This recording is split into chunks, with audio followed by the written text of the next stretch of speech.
중국 경제와 요 금융과 굉장히 두루 잘 살펴주시는 분이 계셔서 제가 연휴 때 긴급하게 연락을 드려서 모셨거든요. 오늘 중국경제금융연구소 전병서 소장님과 이 얘기 나눠보도록 하겠습니다. 안녕하십니까? 안녕하세요. 네. 일단은 제가 결론부터 궁금하신 것들부터 짚고 나가겠습니다. 이 딥시크 영향으로 당분간 뭐 엔비디아 필두로 한 AI 이런 선도 업체들의 주가 향방은 어떻게 보십니까? 충격이 있을 수밖에 없다. 충격이 있을 수밖에 없다. 그 강도와 뭐 기간은요? 그걸 조금 더 봐야 되는데요. 예. 뭐 주식 투자를 하는 입장에서는 네. 특히 미국 쪽의 입장은 별 문제 없다 이렇게 얘기를 하는데 네. 문제는 이게 저사양으로도 가능하기 때문에 네. 그 기대보다도 수요가 줄어들 건 분명해요. 두 번째는 이게 지금 그 딥시크가 만든 모델에 사용되는 칩 정도는 네. 중국도 만들 수가 있어요. 네. 그래서 이것을 이제 밀수를 하거나 뭐 이런 것도 물론 있을 수 있지만 저사양 칩이 고사양과 비슷한 성능을 낸다고 하면 기존에 있던 빅테크들의 전략이 바뀔 수가 있어요. 그래서 지금처럼 소위 말하는 돈 경쟁, 이제 경쟁적으로 그 초고성능 칩을 누가 더 많이 사냐는 것이 이게 경쟁력이었는데 그게 아닐 수가 있다는 거죠. 그렇게 되면 지금 최근에 이제 보여지는 것만 해도 그 딥시크를 오픈 소스이기 때문에 네. 그거를 이제 뺏긴 것 파생한 게 2,700개 가까이 지금 나왔다는 거 이틀 사이에. 그렇게 되면은 이것이 이제 빅테크들의 그 반도체 구매에 대한 전략이 바뀌어요. 그래서 이것은 충격이 없을 수가 없다. 그리고 이제 얼마나 빠질래 하는 것들은 그것들은 이제 시장한테 물어봐야죠.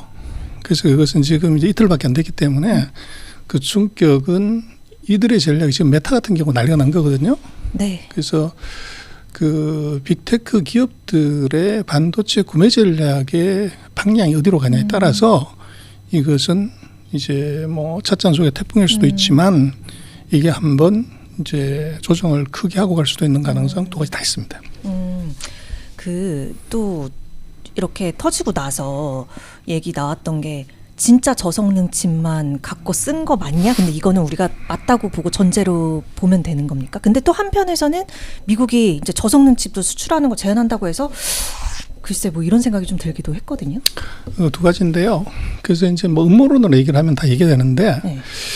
그 중국이 지금 이 딥시크 같은 경우가 고성능 칩을 이제 5만 개를 갖고서 만들었다는 얘기를 지금 하는데 예. 그 5만 개 정도면 그 가격대로 치면 뭐 중국 돈으로 봤을 때 한 123억 위안 정도 돼요. 예. 근데 이 딥시크라는 회사의 자본금이 1,000만 위안이에요. 그러고 이제 뭐 한국 언론에서 많이 나오지만 오늘 아침에도 그런 논란이 나오는데 거기 오너가 20조를 벌었다. 그래서 그 돈으로 샀다 이러는데 그건 엉터리고요. 퀀트 펀드의 전체 가장 피크였을 때 자산 규모가 1,000억 위안이에요. 그러면 운용 자산이 이제 그 20조란 얘기고 그럼 운용 보수 수수료 2%를 치면 예. 이게 이제 20조라고 했을 때 뭐 기천억 정도의 그 수익이 있었다 이렇게 볼 수 있는데 지금 만약에 5만 개를 살려고 하면은 이거는 이제 그 조 단위의 돈이 있어야 돼요. 예. 그래서 이 회사가 뭐 그 사이에 그 외부적인 펀딩을 받았거나 이렇지를 않아요. 그렇게 놓고 보면 이 회사의 구매력으로 봤을 때 5만 개라는 것 자체가 이건 카더라다.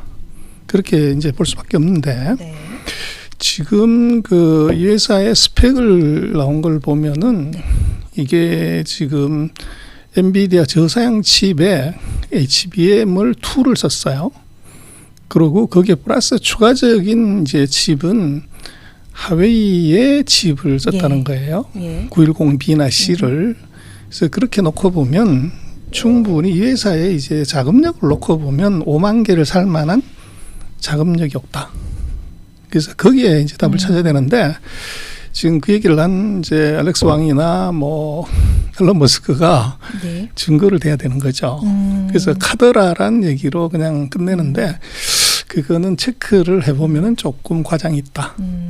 그리고 네. 이게 지금 한국이 지금 집이 몇 개가 있냐 그럴 때 뭐 우리가 한 2,000개 정도 제일 잘 나가는 회사가 그 정도 갖고 있다고 하는데 중국에 이제 회사 설립된 지 1년 반밖에 안 되는 스타트업이 5만 개의 칩을 보유하고 있다. 근데 이 5만 개면 어느 정도 수준이냐면 예. 그럼 이게 2024년에 이걸 개발을 했다고 하면 2023년에 이미 그게 있어야 돼요.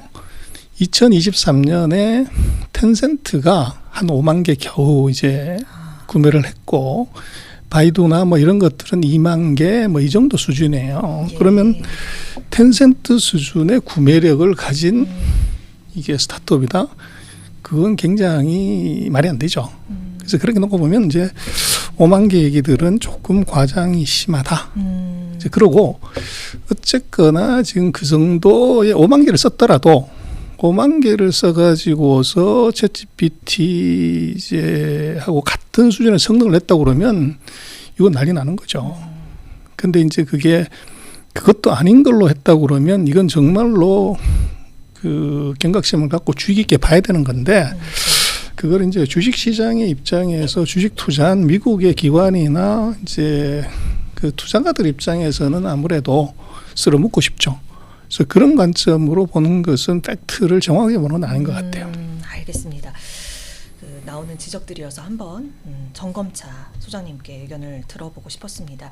그 또 사용해 보셨어요, 딥시크? 네. 어떤 느낌이셨어요? 확실히 속도 굉장히 빨라요. 근데 이제 똑같은 질문을 했을 때 굉장히 아이러니한 것이 중국에 관한 질문을 했을 때는 두리뭉실하게 답을 하고 서방 세계 것들의 경우는 오히려 더 정확하게 답을 하는 경향은 있었고요.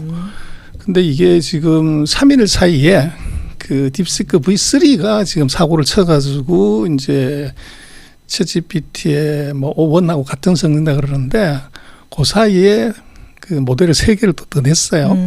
그래서 더 업그레이드 된 모델이 하나 있고 최근에 모델은 야누스라는 이제 모델을 냈는데 요거는 챗GPT 최근 성능인 이게 오포 지금 달리 기능이 같이 들어간 이미지 생성 기능이 같이 들어가는 것들을 요걸 3일 만에 또 냈어요. 그래서 아직 그것은 뭐 테스트를 봐야 되는데 자기네들이 만들어 놓은 그 테크니컬 레포트를 보면은 이 이미지 생성 기능 뭐 이것도 지금 챗GPT 수준보다도 조금 나은 걸로 이렇게 나와서 쇼킹한 거죠. 사회주의 국가이다 보니까 그런 천연문 질문이라든지 이런 건 좀 모호하게 답변하는 게 있었다. 근데 여기에 또 이제 비슷한 결의 지적이 나온 것이 그 하정우 네이버 클라우드 센터장 있잖아요. 그분이 약간 정보 수집이나 이런 부분에 있어서 사용에 주의를 기울여야 한다라고 언급을 했는데, 그러니까 저는 이런 생각이 들었어요. 아, 이게 약간 중국 쪽 이런 AI 소프트웨어의 한계로 지적이 되지는 않을까? 이 부분에 대해서는 어떻게 생각하세요? 뭐 그럴 수는 있는데요. 그 근본적으로 지금 챗GPT를 포함한 그런 빅테크들의 생성 AI는 전 세계의 데이터를 다 긁어 모아요. 그래서 뭐 오픈 AI가 뭐 자기 거 훔쳐갔다고 그러는데 자기도 다 훔친 거고 다 뺏긴 건데 그건 그게 뭐 똑같은 일이고 그리고 지금 사용자 정보에 관한 것들은 그것은 정도의 차만 있을 뿐이지 전 세계가 다 가져가는 거예요. 뭐 구글은 안 가져갑니까?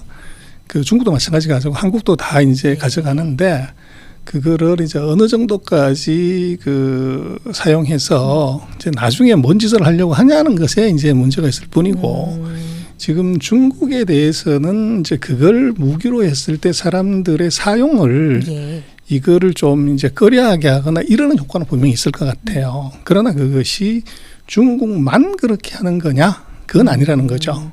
그리고 다른 나라들의 경우는 그것이 개인정보비밀보호법에 의해서 이 통제를 받는데 중국은 그게 되지 않는다는 것의 차이고 지금 이제 챗GPT를 쓰는 사람들의 특징은 이것은 뭐 가격이든 뭐 다 공짜이기 때문에 더 많은 정보를 더 빨리 제공하는 사이트에 접속해서 보는 것이지 이게 내 정보가 뭐 여기에 빠져나간다. 뭐 거기에 그렇게 큰 우려나 공포심을 갖고서 그 챗GPT를 접속을 하냐 그런 건 아닌 것 같아요.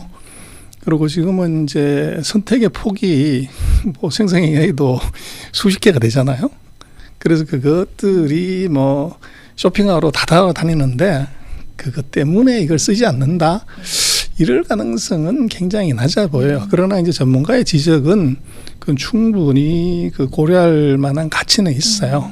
그러나 그것이 이제 치명적으로 이것들을 저해하거나 방해하거나 이럴 가능성은 굉장히 낮아 보이고 그 가능성은 다른 이제 사이트도 다 있기 때문에 그런 것들은 있는 것 같아요. 그리고 오히려 이제 이런 것들에 대해서 중국이 이미 하웨이 사건 때문에 터졌기 때문에 서방 세계에 관한 그런 개인정보들의 활용이나 이것에 대해서는 굉장히 조심스럽게 접근을 해요. 그래서 아마 그게 뭐 얘기가 되더라도 그걸 활용해서 마케팅에 쓰거나 이럴 가능성은 아마 중국이 완전히 장악하기 전에는 그걸 뭐 마케팅에 직접적으로 쓰는 가능성은 지금 그건 드러나기 때문에 그러면 이제 대형사고 나는 거죠. 그럴 가능성은 없을 것 같고 하웨이 사건 터졌던 2020년 이후로 네.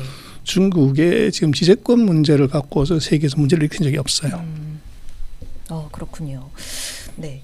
그러면 이제 딥시크 얘기 조금 더 파헤쳐 붙을 때 저비용 고성능 이게 가능했던 요소들을 좀 자세히 짚어볼까요? 이제 뭐 한 4-5가지가 있는데요. 네. 첫 번째가 싸구려 칩 갖다가 어떻게 이제 고성능 칩에 성능을 냈냐. 요거는 첫 번째 자동차 튜닝하는 거고 똑같습니다. 자동차 매니아들이 예. 그 차들을 갖고 와가지고 다 뜯어서 이제 예를 들면 현대차다, 뭐 포르쉐다 그랬을 때 그걸 최고 성능을 낼 수 있게끔 인계치상으로 다 이제 고치는 거죠.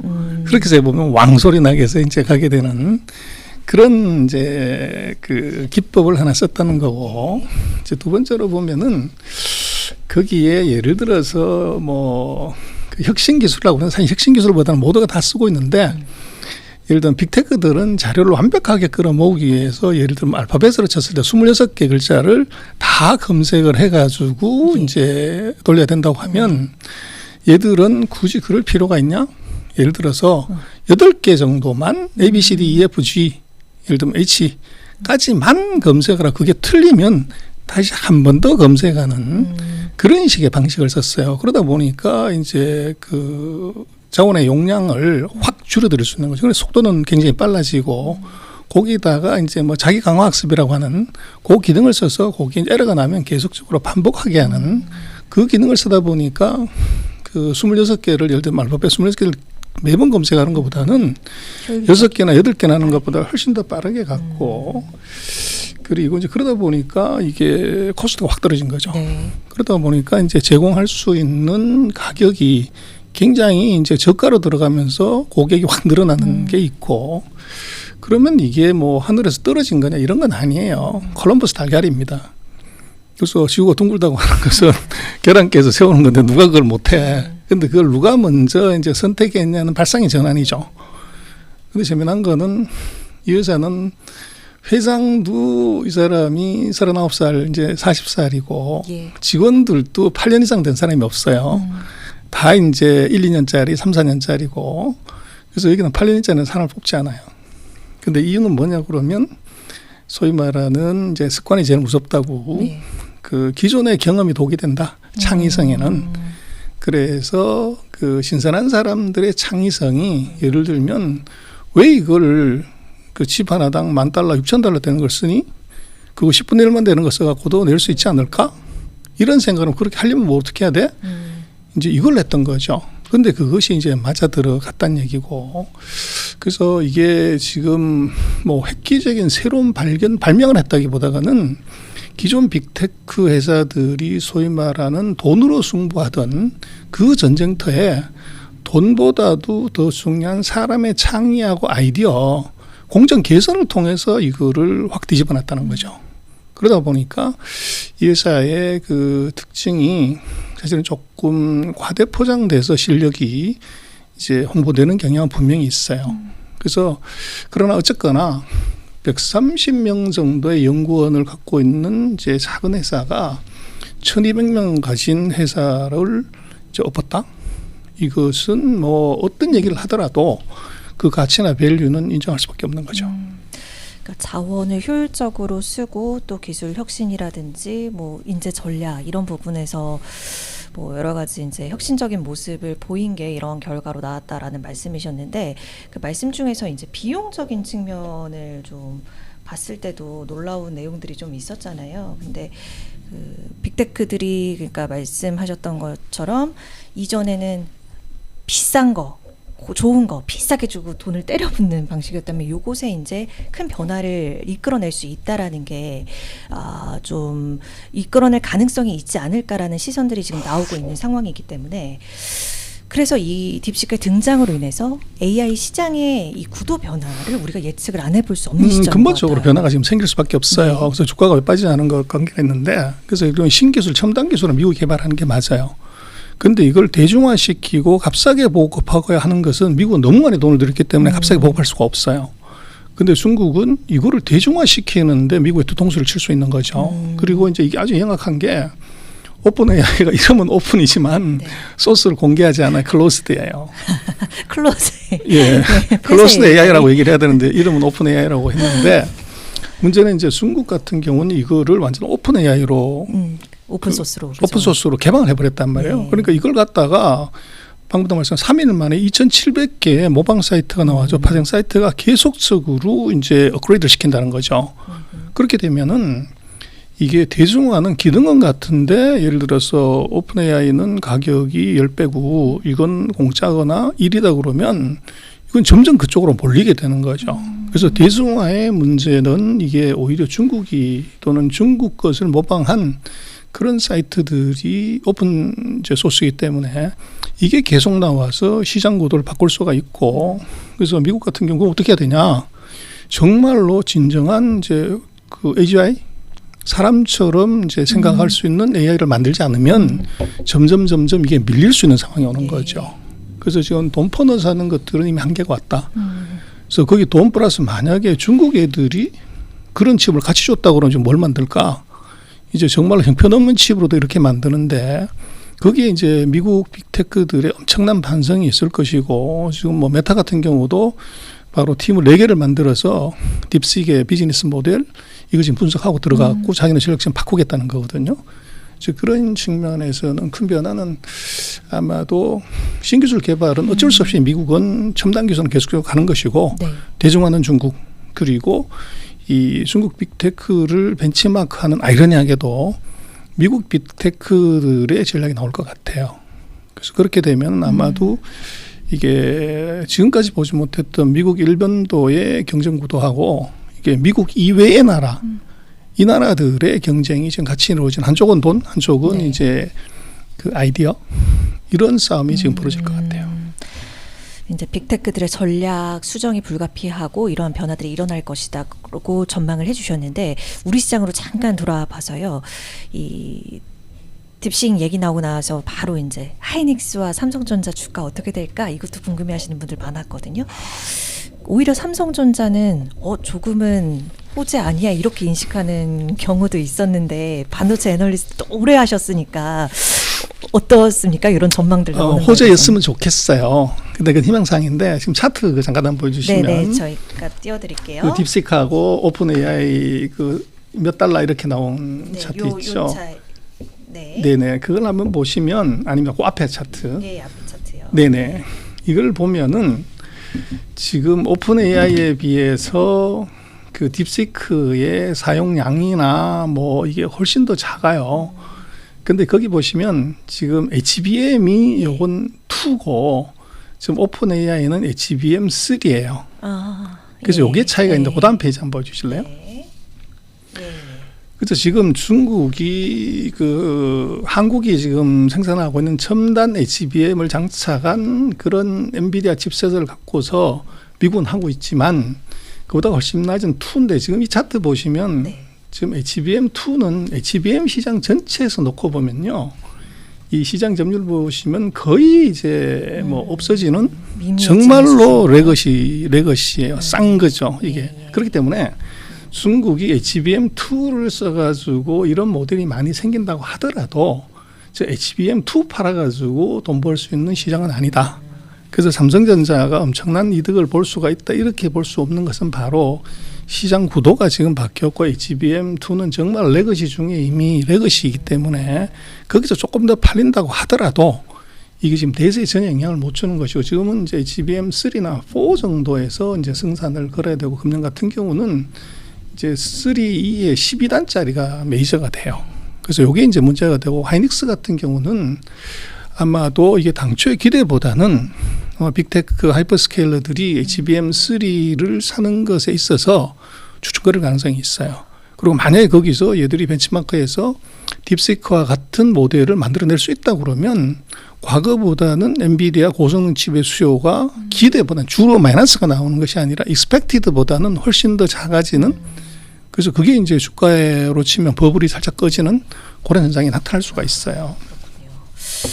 네, 올해 좀 중국 경제를 들여다 보시면서 중국을 이제 상대로 한 트럼프의 전략이나 말 같은 것도 많이 살펴보셨을 것 같아요. 네. 그래서 이번에 근데 딥시크 관련 질문 받았을 때 트럼프가 뭐 미국의 산업의 경중을 울려야 한다라든지 뭐 돈을 많이 쓸 필요가 없기 때문에 좋은 일이다. 뭐 중국 일부 기업이 훨씬 저렴한 인공지능 방법 개발하길 원한다. 뭐 이런 등의 발언을 했는데 요 함의를 좀 찾고 싶어서요. 어떻게 보셨어요? 정말 종잡을 수 없는 발언이죠. 정말로 그 빅테크의 독점에 치명적인 영향을 주는 것이 왔으면 노발대발을 해야 되죠. 네. 근데 그 차트 한번 보여주시면 네. 트럼프는 빅테크를 굉장히 싫어해요. 네. 근데 이유는 아주 심플한 게 지금 이번 트럼프 취임식에 보면은 이게 빅테크 회사들 CEO들이 다 기부금 내면서 네. 이제 동상에 절하는 이제 만화가 나왔는데 오른쪽을 보면 네. 이번 선거에서 대선에서 애플부터 시작을 해가지고 마이크로소프트까지 파란색은 다 민주당에 배팅을 한 거고 빨간색이 공화당한테 돈 준 거예요. 기부금을. 예. 그래서 물론 이제 양다리 걸치기를 다 하는데 보시면 애플이 가장 세게 민주당에 걸었고 엔비디아가 다음이고 구글, 메타 수준이에요. 근데 테슬라는 완전히 이제 몰빵 쳐서 이건 공화당한테 주는 바람에 이렇게 이제 이쁨 받는 퍼스트 버디가 됐는데 그렇다고 그러면 지금 트럼프 입장에서는 모든 빅테크 기업들은 이건 적이라고 사실은 보는 거죠. 자기 선거에서 공화당이 아니라 민주당을 이기게끔 이제 돈 쓴 놈 이렇게 보는 겁니다. 그래서 이번에 보면은 그 대통령의 입에서 이건 빅테크 기업들한테 경종을 울린 거다. 이것은 빅테크 기업들에 대한 불편한 심정을 이제 얘기를 한 것이고 정말로 이게 충격이 얼마나 큰가에 대해서는 보고를 받았겠냐는 거예요. 그래서 기자들이 물으니까 뭐 자기 평소에 있던 느낌 정도로 얘기를 한 것이지 지금 반도체 전문가나 아마 미국 상무부에서 이것의 미래에 다가올 충격에 대해서 보고를 받고 나면 아마 코멘트는 달라질 것 같아요. 그러니까 세밀한 보고를 받고 그렇죠. 그러고 지금 이게 터지고 난 3일 사이에 나타난 변화는 미국 해군이 지금 그 모든 부대에다가 긴급하게 지시를 내린 것은 딥시크를 쓰지 마라. 그래서 그건 아까 지적하신 것처럼 정보 유출에 문제가 있을 수 있기 때문에 그래서 이것은 과거의 하웨이 사건에 통신 장비 쓰지 말라는 것이나 틱톡을 쓰지 말라고 하는 것하고 같은 정도 수준의 이제 브로킹이 이미 들어왔어요. 그래서 이렇게 놓고 보면 이 트럼프의 얘기는 아직 제대로 보고 못 받고 그래서 평소에 있던 거를 불쑥 얘기한 정도 수준이고 아마도 제대로 보고 받았을 때 이 중국의 실력을 다시 한번 평가하게 되면 이건 발언은 완전히 달라질 것 같아요. 네. 그러면 이 밖에 이 지금 딥시크발 파장으로 인해서 우리가 좀 되새겨야 할 부분이 있다면 어떤 게 있을까요, 소장님? 그래서 우리로 봐서는요. 그 딥시크 1이 아니라 2, 3, 4, 5, 6가 계속 나올 수 있다는 거예요. 그래서 아까도 말씀을 드렸지만 이 딥시크라는 회사의 사이즈나 규모를 보면 우리 같은 경우는 여의도에 가면 뭐 빌딩마다 투자 자문사 뭐 널려 있잖아요. 그럼 퀀트 펀드 투자 자문회사가 만든 이게 AI 모델이 챗GPT의 뒤통수를 칠 정도 수준이라고 하면 그 정도로 할 수 있는 기업들이 많이 나올 수 있다는 거죠. 그리고 이것이 오픈 소스를 했기 때문에 그걸 활용한 이제 새로운 이 모델들이 계속 출시할 수가 있고 그래서 우리로 봤을 때는 이게 지금 딥시크이 앞으로도 미국의 빅테크들을 공격할 수 있는 새로운 모델들이 계속 나올 수 있다는 거예요. 그래서 문제는 한국인데 지금 우리로 보면 이게 뭐냐면 전 세계 데이터 센터의 숫자입니다. 우리가 경제 규모하고 뭐 비슷한데 우리나라의 그 데이터 센터 수가 153개고요. 네. 미국이 5,300개입니다. 네. 그리고 중국이 한 450개인데 이거보다는 지금 훨씬 많아졌을 것 같고. 네. 그래서 결국은 이게 AI 실력이라는 게 데이터 센터에 향하도 관계가 돼요. 그리고 여기에 이제 엔비디아 칩을 몇 개를 갖고 있냐는 건데 뭐 우리는 제일 큰 회사가 2,000개도 안 갖고 있다고 하는데 지금 아까 말씀하신 지금 딥식 같은 그런 조그마한 구멍가게도 10,000개씩 갖고 있는 판인데 그래서 우리를 놓고 보면 지금 이런 이제 한국의 그 AI에 대한 인식 투자 이게 너무 약하다. 그럼 완전히 이제 문제가 될 수가 있고 그래서 지금 우리가 별 신경 안 쓰고 보는데요. 결국은 뭐 AI가 대단한 것처럼 보이시고 빅테크가 뭐 얘기를 하지만 이게 문제는 미국이든 어디든 이게 해킹이 되거나 유사시에 사고가 터져서 데이터 센터가 터지면 어떻게 되냐? 그럼 완전히 꽝이 되는 거죠. 그래서 반드시 이것은 이제 백업 시스템이 갖춰져야 돼요. 그래서 그렇게 놓고 보면 지금 미국이 생각하는 건 미국이 보면 아시아에도 데이터 센터를 짓고 유럽에도 지어요. 얘기는 뭐냐면 다음 차트 한번 보여주시면 결국은 지금 데이터에서 미국의 데이터 백업은 유럽이 하는 것이고요. 예를 들어서 유럽의 백업은 아시아가 하게 되는 겁니다. 그래서 만약에 뭐 유럽에서 전쟁이 터져가지고 우크라이나 전쟁이 유럽 전역으로 확산해서 데이터 센터 터지면 어떻게 되냐? 또 만약에 미국이 저게 뭐 적으로부터 공격을 받아서 데이터 센터가 터지면 그때는 EU나 아시아에 있는 데이터 센터에서 자료를 백업받는 구조가 되는 거죠. 근데 문제는 다음 차트 한번 보여주시면 지금 아마존, 오라클, 마이크로소프트, 마소, 구글 이런 데들이요. 한국에는 이 데이터 센터를 투자를 하질 않아요. 아시아에는 투자를 하는데 한국은 뺀다는 거죠. 그리고 일본에 대거 들어오고 있고 다른 이제 동남아시아로 계속 간다는 얘기인데 이 얘기가 뭐냐고 하면은 이 데이터 센터를 한국을 패싱한다는 것은 지금 큰 세계의 새로운 전쟁, AI 전쟁이라고 하면 그 앞에 차트 잠깐 보여주시면 이제 미국이 그 2차 대전 뭐 그 이후에 에치슨 라인이라는 걸 그어요. 거기 한국이 빠지는 바람에 한국전이 이제 났던 것처럼 지금 보면 AI 에치슨 라인이 이게 한국이 지금 빠져 있단 말이에요. 일본이나 대만 이쪽은 들어가 있는데 한국이 지금 빠져 있다는 것은 여기에 우리 치명적인 이제 문제를 하나 생각해 봐야 되는 것은 뭐냐 그러면 왜 빅테크 기업들은 한국에다 데이터 센터를 짓지 않을까? 그게 이제 두 가지 이유가 있는 것이 하나는 컨트롤 리스크입니다. 북한하고 상관이 있기 때문에 북한에 이제 뭐 정말 오판을 내가지고 예치 않은 한국에 대한 공격이 들어왔을 때 데이터 센터가 터졌을 때 이거 어떡할 거냐 하는 컨트롤 리스크 하나 있고 그것 말고 당장 눈에 보이는 것은 한국의 지금 데이터 센터들도 좀 최근에 수도권의 어떤 지역에다가 한국에서 제일 큰 이제 인터넷 회사가 데이터 센터 지으려고 그랬더니 그 시가 또 주민들이 반대해가지고 데이터 센터를 저 강원도 어디로 옮겨갔죠. 그래서 데이터 센터에 대한 그런 어떤 뭐 님비라고 하면 좀 이상하지만 이거 뭐 전자파가 나온다, 뭐 소음이 있다, 뭐 이런 것 때문에 그 못 짓게 하는 거. 그래서 데이터 센터를 짓게 되면 이건 전력 수요가 굉장히 커요. 그럼 이제 전력도 있어야 되고 또 이제 건설 비용도 문제가 되는 땅값이 비싸잖아요. 그래서 그런 측면에서 우리가 굉장히 불리한 조건이고 더 중요한 것은 하여간 뭐 지방자치제를 하면서 자기네 지역에 이제 데이터 센터가 들어오는 것에 대해서 특히 수도권 같은 경우 거부감이 굉장히 커요. 그러다 보니까 이게 세계적인 그 빅테크들이 한국에다가 데이터 센터를 짓지 않다고 하면은 이게 지금 어떻게 보면 큰 세계적인 그런 그 AI 전쟁에서 한국 1차 대전 때 빠져있던 것처럼 그 2차 대전 때 빠진 것처럼 그럴 수 있는 가능성이 우리한테도 있어요.